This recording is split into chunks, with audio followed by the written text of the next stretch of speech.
और एक बात करवा चौथ की कथा से एक सीख हमेशा मिली है, और वो सीख आप भी अपनी जिंदगी में जरूर उतारें। करवा चौथ की कथा में आता है, भाई बहन को भोजन कराने के लिए बुलाते हैं। पढ़िए ना कथा।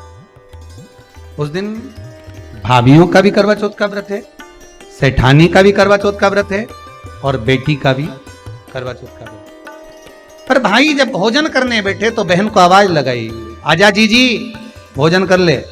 दीदी आओ भोजन करो।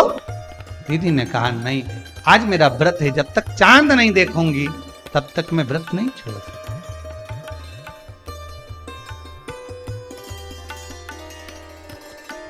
चंद्रमा देख लूंगी, अर्घ दे दूंगी, पूजन कर लूंगी, तब मैं व्रत छोड़कर फिर भोजन कर लूंगी। भाई भोजन की थाली से उठे, भोजन की थाली से भाई उठे।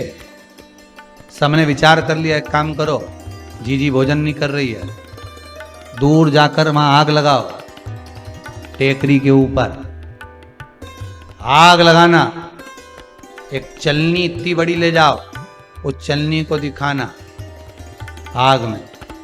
मैं जीजी से कह दूंगा वो चांद निकल गए, और जीजी अर्घ दे देगी, अर्घ दे देगी, भोजन कर ले। बेचारी कब की भूखी, सुबह से उसने कहीं खाया नहीं। अब दया आ रही है भाइयों को। करवा चौथ की कथा बहुत ज्ञान की कथा है।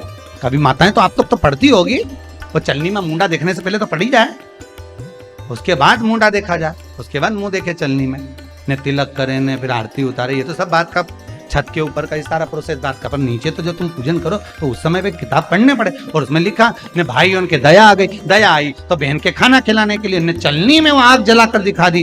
तो इतने में बहन ने अर्घ दिया, अर्घ दिया तो भाभी उन खड़ी थी, हाथ जोड़कर कहा, जीजी तुम्हारे भाइयों ने तुम्हारे लिए वहां आग लगाई है और चलनी में मुख दिखा रहे हैं, मत अर्घ दो, ये झूठा है अर्घ, तुम ये चांद नहीं है भाभी।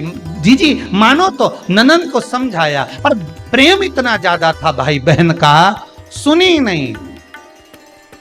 कभी कभी भाभियां ननंद को समझाती हैं, क्यों लड़ लड़ कर वापिस आ जाती हो। तो नंदों को लगता है हमारी भाभी तो हमारा पक्ष ही नहीं ले रही, पक्ष नहीं ले रही, तुम्हारे को जोड़ना चाहती है भाभी, इसलिए करे जीजी जरा जरा सी बात में दौड़ दौड़ के मायके मत आया करो।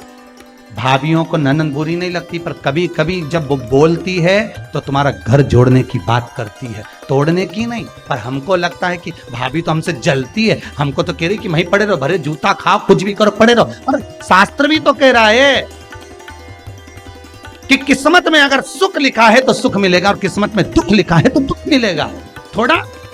थोड़ा सा एडजस्टमेंट करना पड़ेगा। बार बार मायके वालों को अपने बीच में मत लाओ। हाँ, राखी पे जाओ तो पूरी सुना के आ जाओ। सब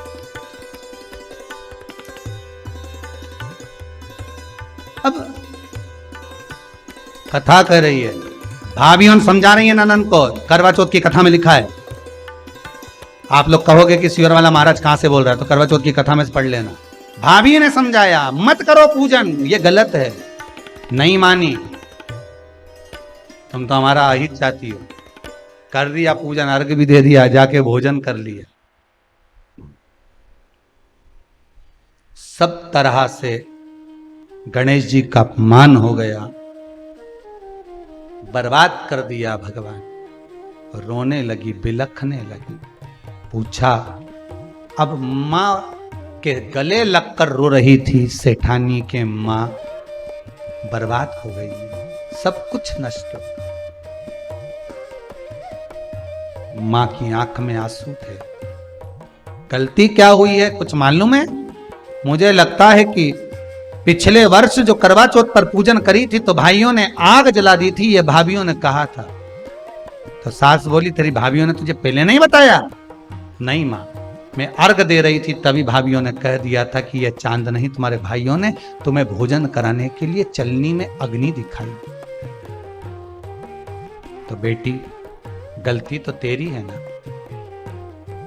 सवेरे से लेकर शाम तक जब भूखी रही, 8 बजे तक भूखी रही, 9 बजे तक भूखी रही, ने टोरा टोरी ने छोरा छोरी के बार बार छत पे भेज रही, देख के तो आया कि नहीं आया, देख के तो आया कि नहीं आया।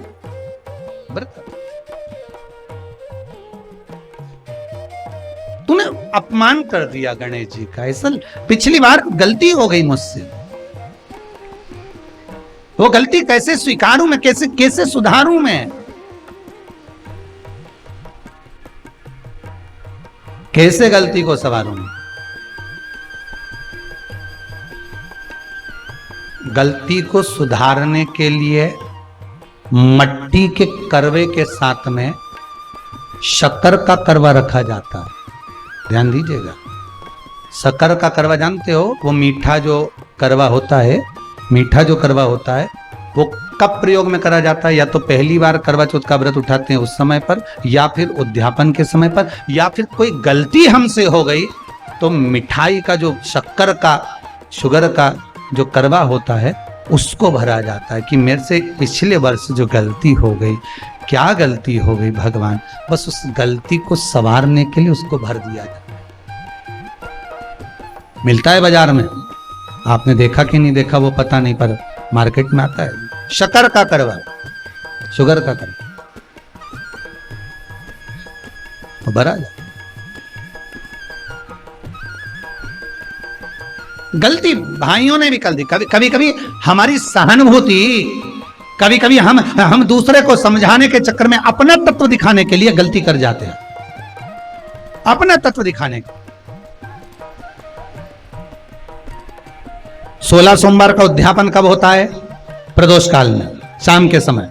हम पूजन करने कब बैठ जाते हैं? दोपहर में 12 बजे, 1 बजे। हरतालिका तीज की पूजन का पहली पूजन कब होती है? प्रदोष काल में। प्रदोष के बाद करते रहो। कई लोग पूजन कर लेते दोपहर में 2 बजे, चाय पीना पड़ेगी, भूख लग रही है, कुछ खा लूंगी, मना नहीं, पर समय का भी तो भान करो। दुकान खुलने का भी एक समय होता है 8 बजे, दुकान बंद करने का समय होता है 10 बजे, कथा का समय होता है 2 बजे से 5 बजे तक, सबका एक समय होता है कि इतनी बजे से इतनी बजे तक रहेगा। उसी तरह हर पूजन का विधान है, समय है। सुबह 4 बजे से लेकर रात्रि के चंद्र आए जब तक आप भूखे रहते हो करवा चौथ के दिन। फिर जल्दी किस बात की है? क्यों इतनी जल्दी है? वहां जाओ, वहां देख के आओ चांद आया कि नहीं, वहां जाओ, वहां देख के आओ चांद आया कि नहीं आया। अगर भगवान को दर्शन देना है और तेरे व्रत में अगर प्रबलता है तो भगवान तो छत के ऊपर पर आकर खड़ा हो जाएगा। तो विश्वास तो रख, भरोसा तो रख, पर विश्वास ही नहीं, भरोसा ही नहीं, तो कहां प्राप्त हो? कैसे प्राप्त हो? हम उपास तो कर रहे हैं, ऐसा कोई व्यक्ति नहीं जो व्रत नहीं करता, उपास नहीं करता, व्रत धारण नहीं करता, करते हैं, पर एक विश्वास नहीं जोड़ पाते, हमारा भरोसा नहीं रहता, हम भगवान पर विश्वास नहीं कर पाते।